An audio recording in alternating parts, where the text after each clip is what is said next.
Okay, so in the last class what we studied about the principle of scientific management, right? In today's class we are going to complete what are the various techniques which is used by F.W. Taylor for the scientific management and what are the advantages and disadvantages of scientific management. Okay, who is going to tell me about the principle of scientific management one by one? The first one. First one is scientific management, not science, not rule of thumb. What does it mean? No. What does it mean? Elaborate it. It means that according to F.W. Taylor, he said that a good manager जो होता है company का वो हमेशा innovate तरीके उसको खोजते हैं अपने इनोवेशन करते हैं, हाँ, इसमें नए तरीके से टेक्निक्स को यूज करते हैं for their workers to increase their efficiency of organization or efficiency of the workers. ठीक है, नए इनोवेटिव तरीके को ढूंढते हैं. हाँ, the first principle is science, not rule of thumb. What does it mean? That we don't need to basically rely on those standards, those policies or those traditional techniques which is given, which is universal. बोल सकते हैं ना, universal जो तरीके techniques दिए गए हैं, सिर्फ हमें उस पे ही रिलाई और डिपेंडेंट नहीं होना चाहिए. अगर हम इफिशिएंसी बढ़ाएंगे किसका, वर्कर्स का, अगर उनको साइंटिफिक मैनेजमेंट को यूज करेंगे, नए टेक्निक्स को अगर हम लाते हैं अगर ऑर्गेनाइजेशन में, तो उससे क्या फायदे होंगे, नए टेक्निक से जो वर्क है उसकी इफिशिएंसी इंक्रीज होगी. So we don't need to rely on the traditional techniques, but we need to innovate new techniques in the organization, right? What is the second principle? Harmony, not discord. Harmony not Discord का मतलब क्या हुआ कि हमें एक साथ मिलजुल करके काम करना है, एक पॉजिटिव एटमॉस्फेयर क्रिएट करना है ऑर्गेनाइजेशन में, और एक दूसरे के साथ जब आप मिलकर काम करोगे, पॉजिटिव एटमॉस्फेयर होगा, तो मेंटली आप क्या रहोगे, रिलैक्स रहोगे और आप प्रॉपर्ली अपने काम को करोगे. कोई एरर्स, मिस्टेक्स होने के चांसेस क्या हो जाएंगे, कम हो जाएंगे. ठीक है, और वर्क का जो टाइम है वो भी क्या हो जाएगा, रिड्यूस हो जाएगा. क्लियर हो गई बात. Third point, individualism, cooperation not individualism. Like if वहां ऑर्गेनाइजेशन में अगर मान लीजिए 500 workers are doing work, right, 500 लोग काम कर रहे हैं, लेकिन ऐसा तो नहीं कि सबका काम इंडिविजुअल है, लेकिन गोल सबका क्या है, सिमिलर है. और गोल क्या है सबका सिमिलर, कि भाई ऑर्गेनाइजेशन में हमें प्रोडक्शन को इंक्रीज करना है. ठीक है, वर्कर्स का एटमॉस्फेयर अच्छा होना चाहिए, मतलब काम ओवरऑल कैसे प्रोडक्टिविटी इंक्रीज करना, ये गोल होना चाहिए.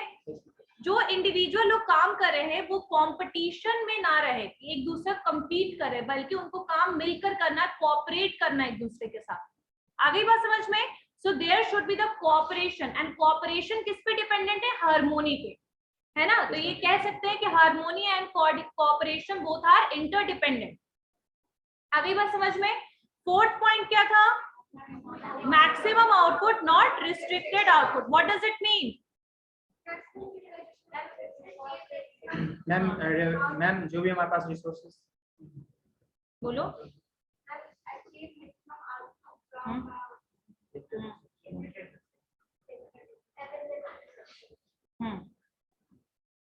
जो भी हमारे पास रिसोर्स है उसमें कम से कम रिसोर्स में भी हमें ज्यादा से ज्यादा मतलब प्रोडक्टिविटी इंक्रीज करना. हाँ, वेरी गुड.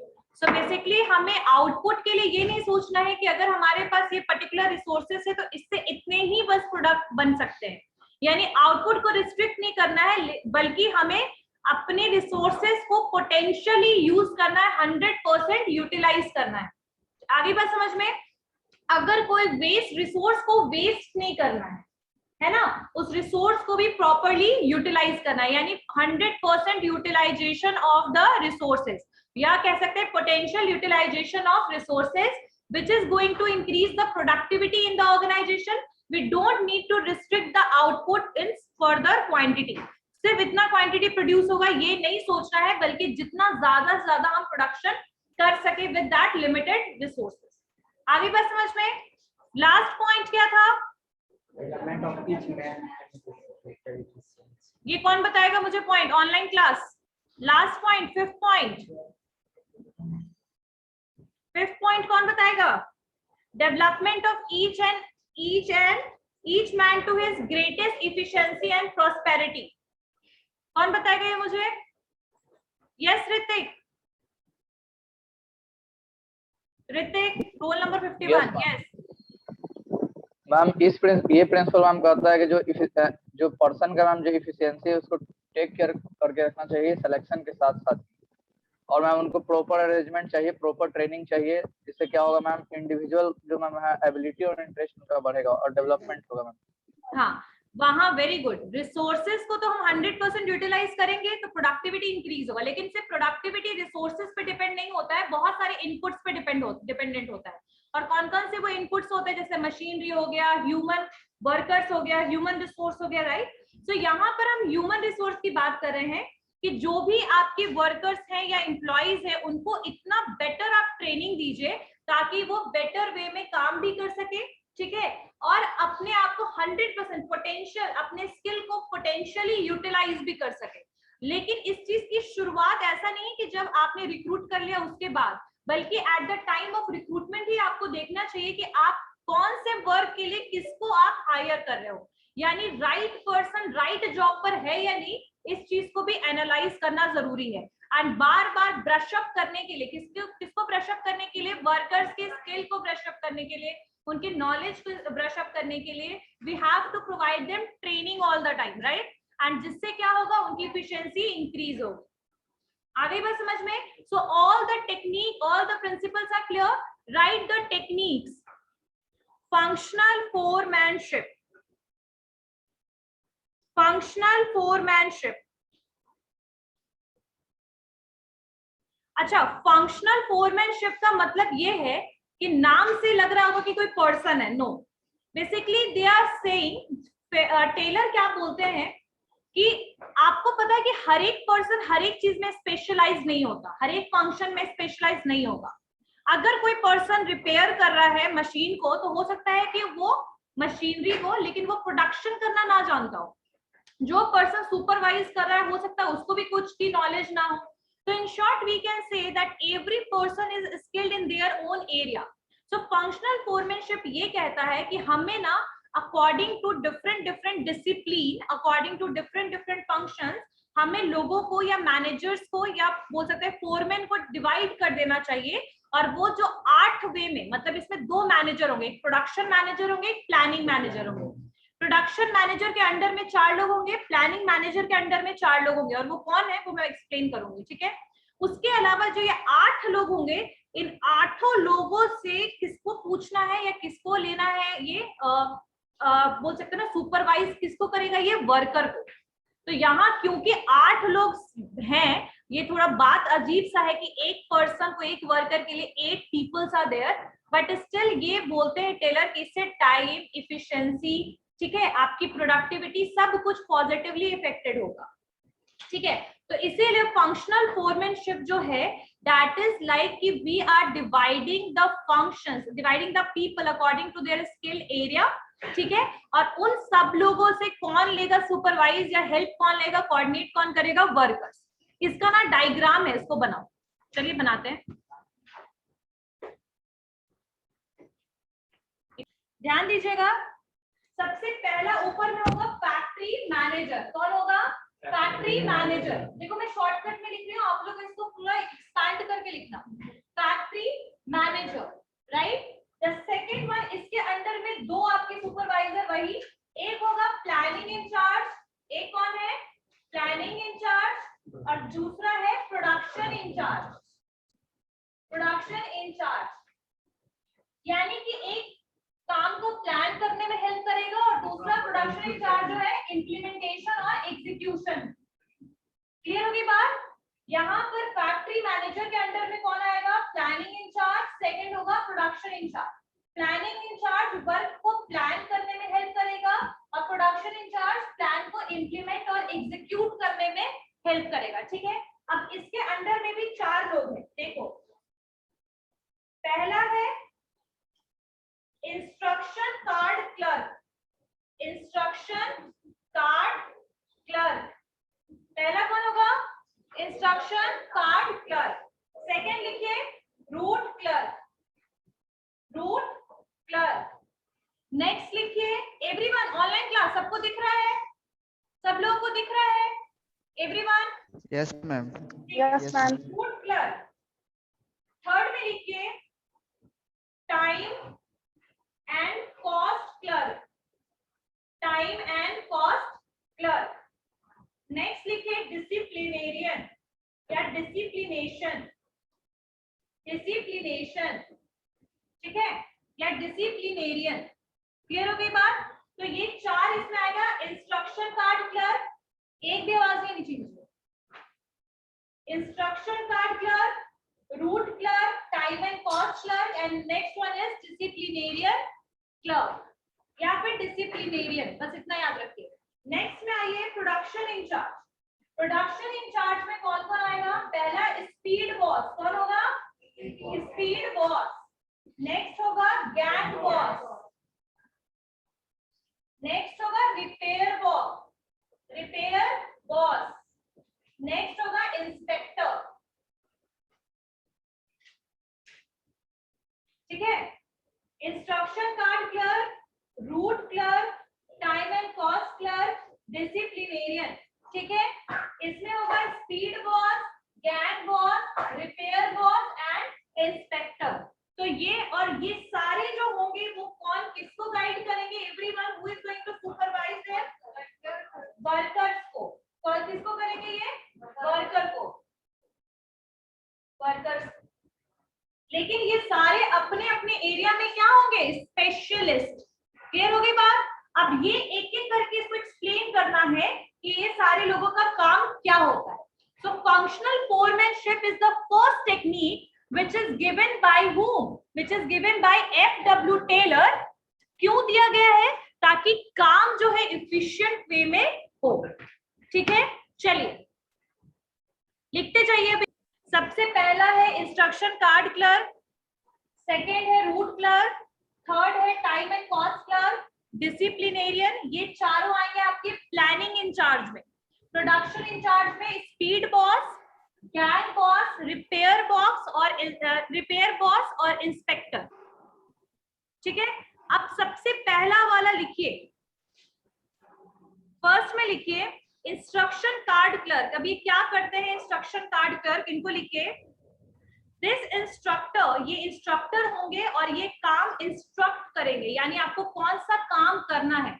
जैसे मान लीजिए कि 4 वर्कर है तो एक कोई को बोलते हैं कि भाई आप ये फर्स्ट वाले मशीन पे काम कीजिए, सेकंड को कह दिया सेकंड वाले पे, थर्ड को कह दिया फोर्थ वाले पे, फोर्थ को कह दिया थर्ड वाले पे, like this. So they are going to give the instruction that what work you have to do। Clear हो गई बात? तो इसमें लिखिए इंस्ट्रक्शन कार्ड क्लर्क में this instructor gives instruction, this instructor gives instruction to worker, this instructor gives instruction to workers regarding their work, this instructor gives instructions to workers regarding their work। किस चीज से related देगा? उनके काम से related उनको instruction देगा, कैसे करो क्या करो। क्लियर हो गई बात? नेक्स्ट सेकंड वाला लिखिए route clerk, route clerk, route clerk. Route clerk ना आपको रोल बताएगा। क्या बताएगा आपको? रोल, कि भाई आपको ये वाला काम करना है, आप इस रोल में काम कीजिए, ठीक है। लाइक अलग अलग जैसे वर्कर्स होते हैं ना, कुछ लोग जैसे मान लीजिए बिस्किट बन रहा है तो बिस्किट के पैकेट्स में बनाने वाले अलग होंगे, पैकेट अरेंज करने वाले, बिस्किट्स अरेंज करने वाले, बहुत सारे लोग होंगे, अलग अलग रोल होगा, सबका अलग अलग काम होगा। तो ये जो रूट क्लर्क होगा ना, आपको डायरेक्शन देगा कि आपका कौन सा रोल है, यानी आप ये काम कर रहे हो, आपका ये रोल है, ठीक है। जैसे कैसे एक मूवी चलता है तो उसमें एक विलेन का रोल करता है, एक हीरो का रोल करता है ना, same as such the industry में भी सेम चीज होगा कि व्हाट इज द रोल, आपका क्या काम है यहाँ, वो आपको कौन बताएगा? Root clerk. चलिए लिखिए रूट क्लर्क में लिखिए his role was to mention his role was to mention the root of, his role was to mention, his role was to mention the root of production, the root of production. ठीक है, root क्या होगा production का, क्या तरीका होगा, आप क्या काम करोगे, राइट? तो that is also mentioned by the root clerk. Basically वो आपको डायरेक्शन देगा. क्लियर हो गया? आपको रूट बताएगा आपका क्या काम है, कैसे करना है, कहां से शुरुआत करना है, लाइक दिस, राइट? और इससे पहले इंस्ट्रक्शन है वो आपको काम क्या करना है वो बताएगा. आगे बात समझ में? उस काम को इंप्लीमेंट करने के लिए कैसे कैसे स्टेप्स फॉलो करना है वो आपको कौन बताएगा? Root clerk. क्लियर हो गई बात? Third point, right?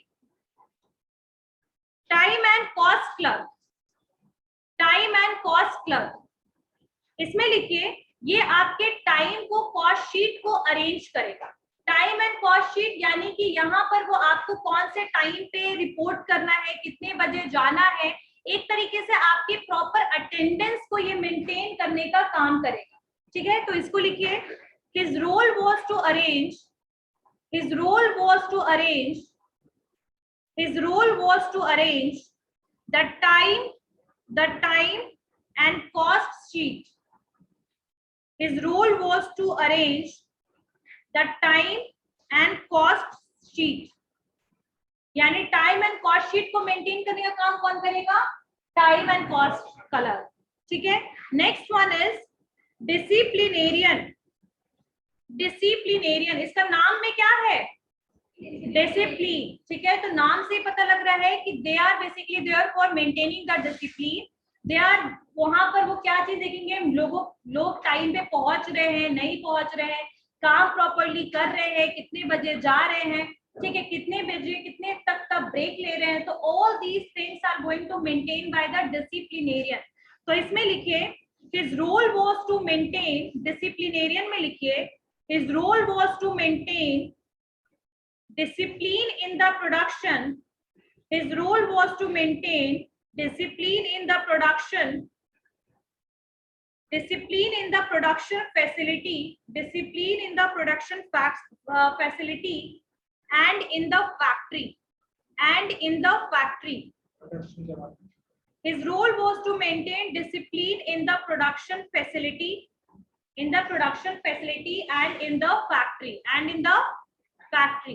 Basically factory में डिसिप्लिन मेंटेन करना, टाइमली काम, पंक्चुअल बोलते हैं ना, पंक्चुअल होना, ठीक है, रिसोर्सेज प्रॉपर्ली अवेलेबल रहना कि ताकि कोई भी काम में प्रॉब्लम ना आए. तो ये सारे डिसिप्लिनेरियन देखेंगे. कौन देखेगा और कौन गाइड करेगा? डिसिप्लिनेरियन. क्लियर हो गई बात सबको?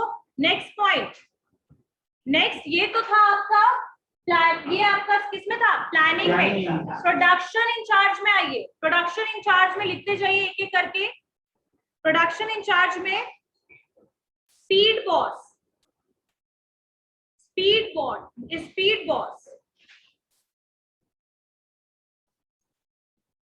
स्पीड बॉस क्या चेक करेगा? नाम से क्या पता लग रहा है? स्पीड देखेगा, काम करने का स्पीड क्या है. ठीक है, मतलब ये मेंटेन करेगा टाइम रिकॉर्ड, कितने देर में कितना काम कर लिया, कितने देर में कितना काम कर लिया, टाइम रिकॉर्ड को देखेगा. कौन देखेगा? Speed boss. और चेक करेगा कि जॉब जो आपको असाइन किया, उस दिन का जो काम आपको असाइन किया गया, टारगेट असाइन किया गया, वो आपने पूरा किया या नहीं किया पूरा. आ गई बात समझ में? तो planning incharge is something which is related with not execution and implementation. सिर्फ प्लान कर रहे हैं यहाँ पर, और यहाँ पर जो काम कर रहे हैं उसके ऊपर बात आएगी. प्रोडक्शन इंचार्ज देखेगा वो. ठीक है, तो स्पीड बॉस क्या करता है उसको लिखिए. Maintain the time record for the job. Maintain the time record. Time record मतलब कितने देर में काम कर लिया. जैसे कि मान लो कि तुम लोगों को मैंने MCQs के 10 क्वेश्चन दिए. अब सब लोग की इफिशिएंसी सेम तो नहीं होगी, लेकिन मैंने तुम लोग को 10 मिनट का टाइम दिया कि 10 मिनट में 10 MCQs करना है. लेकिन किसी ने 5 मिनट में कर लिया, किसी ने 7 मिनट में किया, किसी ने 8 मिनट में किया, किसी ने 11 मिनट में किया, किसी ने 12 मिनट में किया, like this. So this is known as the record, time record.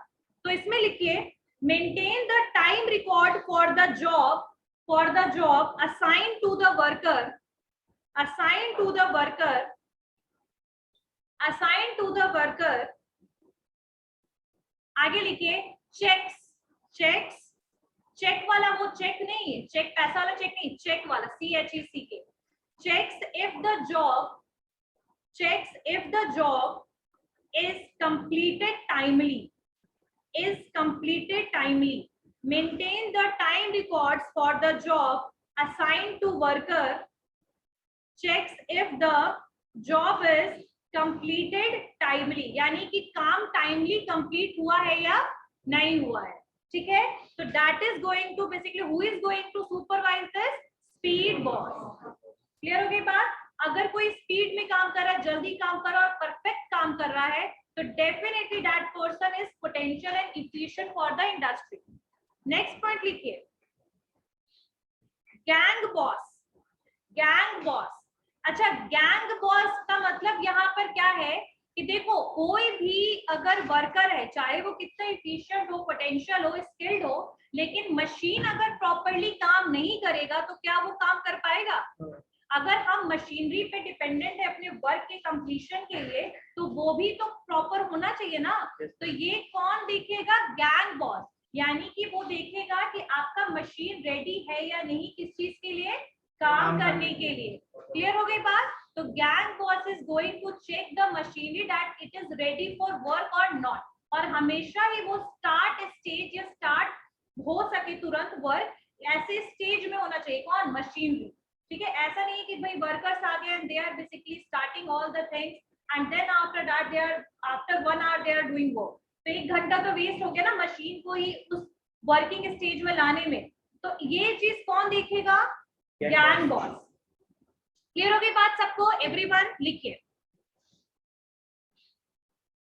The main responsibility of this person, the main responsibility of this person, the main responsibility of this person, the main responsibility of this person is to keep machines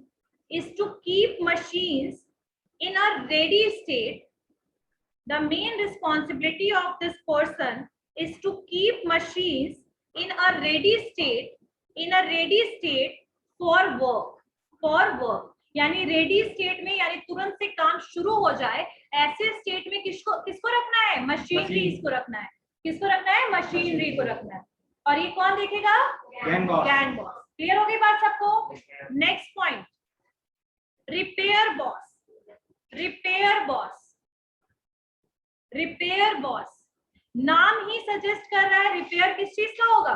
machine का, ठीक है। कल को अगर कोई भी दिक्कत आया, मशीन में कोई भी प्रॉब्लम आया, या फिर मशीन काम नहीं कर रहा है प्रॉपरली, स्लो काम कर रहा है, any problem is there if regarding to machinery, then who is going to check it? Repair boss.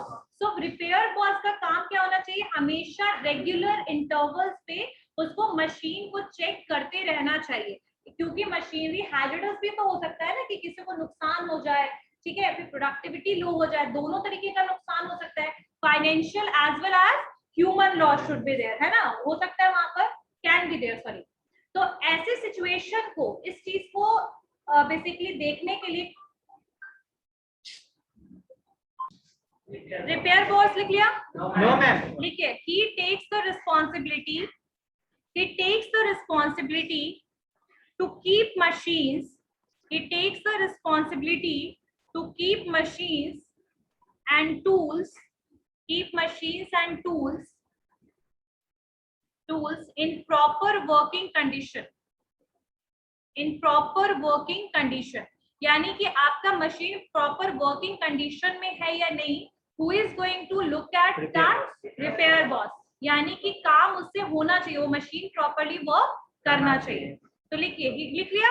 He takes the responsibility to keep machines and tools in proper working condition. Next point, inspector.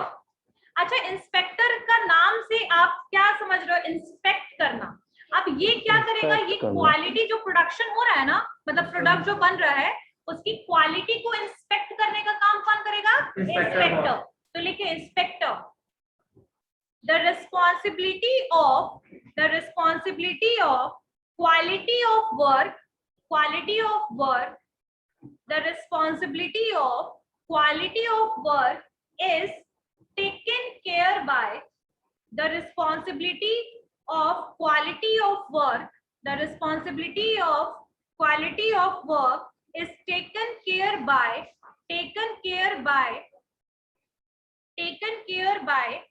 This inspector, यानी इस inspector के द्वारा क्या चीज देखा जाएगा, quality of work. तो ये जितने 8 पॉइंट थे सबको क्लियर हो गया, planning incharge and production incharge. अब functional foremanship is a technique in which planning and execution, functional foremanship is a technique in which planning and execution are separate. Functional foremanship is a technique in which planning and execution are separate. पहला point, दोनों separate रहेगा, कभी भी इकट्ठे एक साथ नहीं होगा, प्लानिंग और एग्जीक्यूशन। सेकेंड पॉइंट लिखिए, supervision is divided into, supervision यहाँ पर क्या है, ये सारे सुपरवाइजर्स, कौन है ये सुपरवाइजर्स, ये कौन से लेवल पे आते हैं, लो लेवल पे। पहले आता है top level, middle level and lower level, तो ये क्या होंगे सारे लोअर लेवल पे, ठीक है। तो लिखिए, supervision is divided into several specialized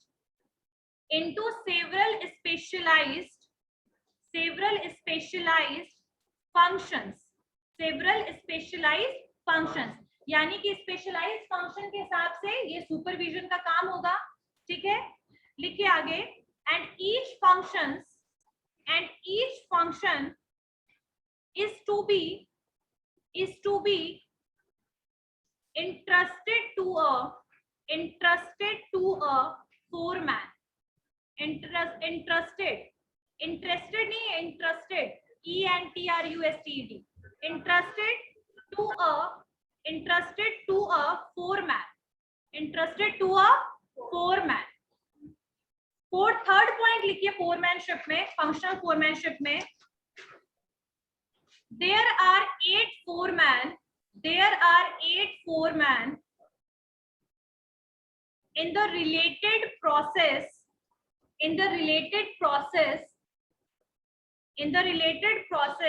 or function of production.